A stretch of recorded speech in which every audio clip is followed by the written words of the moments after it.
Pentagon is considering fresh military action in Libya more than 4 years after conducting an air campaign that helped topple Muammar Gaddafi. Officials are currently looking at military options to stop the ISIL militant group from gaining ground in another oil-rich Mideast nation.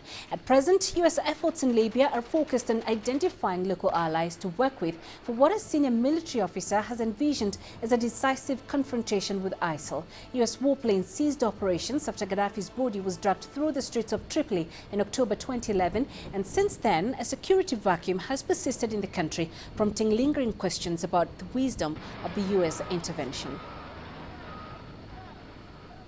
We're now joined by our correspondents Daniel Branches in Washington and Yasser Hakim in Cairo for a discussion on this. Daniel, let's begin with you. The reports of a possible U.S. military strike against the ISIL positions in Libya are being attributed to the Pentagon. What more can you tell us about that? Well, in recent weeks, US concern has intensified about the capabilities and the expansion of power of ISIL in Libya. So outside of Iraq and Syria, this is now the most deep concern that US officials now have. And several US military officials have said that they are now considering military action, including the chairman of the Joint Chiefs of Staff, Joseph Dunford, who is essentially the President Obama's top military advisor.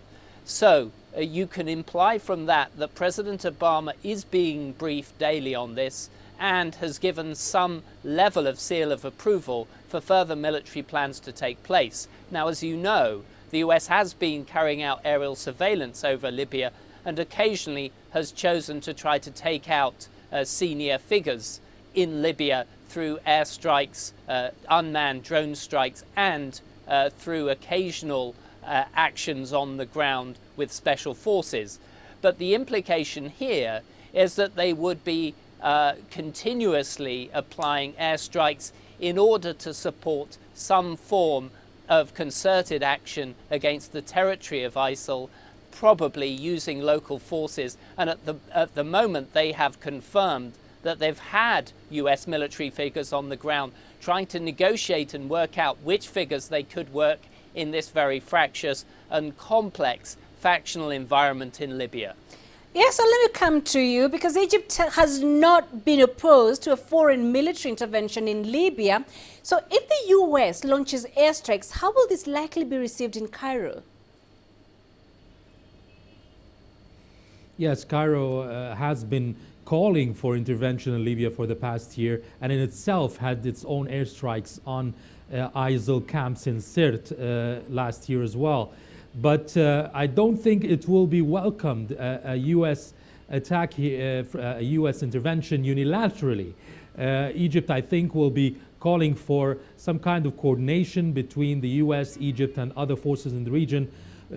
First, to coordinate which areas to be hit, who inside Libya will be working with the forces that will intervene. Libya has several factions with different militias and different armies working inside Libya, and Egypt has been working with the military, which is led by Khalifa Haftar and the internationally recognized assembly. Also, Egypt has thousands of expats in Libya, and I don't think an overall a general strike and a big strike, long-term strike, could affect the Egyptians living there. So there might be some kind of evacuation or warnings in areas that they should not get close to, as well as that if there's an attack on Libya, then probably the militants, the terrorists, might have an influx or move out of Libya on the borders towards Egypt or towards Tunisia on the other side. So there has to be some kind of coordination between the US and the forces in the region to try to make it as successful as possible and to achieve its target, which is to attack ISIL without harming the rest of the groups in Libya. Daniel, listening to Yasser giving us that perspective from Cairo, do we have any specific timelines, and is the US likely to act alone in the military strikes, or will it operate under NATO, or like Yasser suggested, is it likely to incorporate allies in that region? Well, first off, I think that some US officials have indicated that they may be willing to take action within weeks. So this could be much more imminent. Having said that, the Pentagon yesterday made clear that they are still very much in the assessment mode as to who the allies that they can support might be. So I think you can make a guess that they would be performing actions that were fairly targeted on individual groups. So, for example, as in Iraq, when they've been supporting Peshmerga Kurdish forces with airstrikes, that's enabled the local forces to retake territory. But as to the politics of all this, you know, the original strikes on Libya that helped to topple Gaddafi were done under the NATO umbrella. But I think in the last year or so, many in the Washington establishment have come to realize that mistakes were made, particularly once the forces went away, in terms of not being able to fully manage the political situation. So I think the Pentagon is minded that they need to work very closely with the diplomats to maintain the notion of a unity government and to try to get all of the parties together in order for this not to be just another sort of vacuum that is created by military strikes. And lastly, I'd say another reason why they may not choose to do it under the NATO umbrella is because politically this would look, as Yasser was suggesting, as if this was the West and the Europeans and the Americans targeting, again, another predominantly Muslim country. They probably want to get some support from the region as well, so they're probably working on that. But they have so far named the UK, France and Italy as likely allies in this effort. Back to you. So Yasser, regionally, how is the Arab world likely to react to a US military intervention in Libya? Well, as everything that happens in the Arab world, everyone is divided.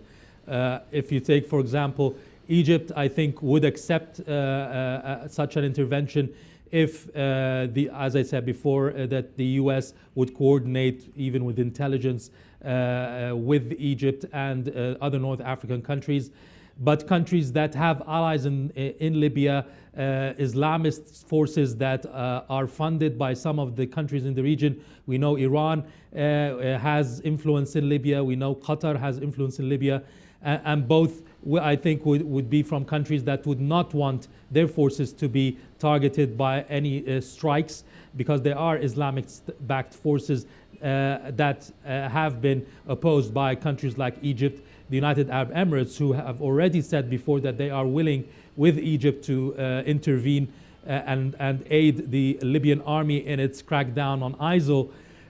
You've got countries that, like Tunisia, for example, that would say we have to wait for any attack until there's a government in place, a coalition government, and a recognized parliament that would give permission for international intervention and would be the entity that the foreign forces would work with against ISIL. So some countries like Tunisia do not prefer any military intervention at the moment, and they prefer diplomatic means at this point. So there are many divisions within the Arab world, and I don't think it will have any kind of unilateral agreement or consensus as a reaction to any US intervention or European intervention in Libya. Oh, such a sensitive issue, really, but we'll be keeping a keen eye on that. Yasser Hakim in Cairo, Daniel Wrenches in Washington. Many thanks to the both of you for joining us. Well,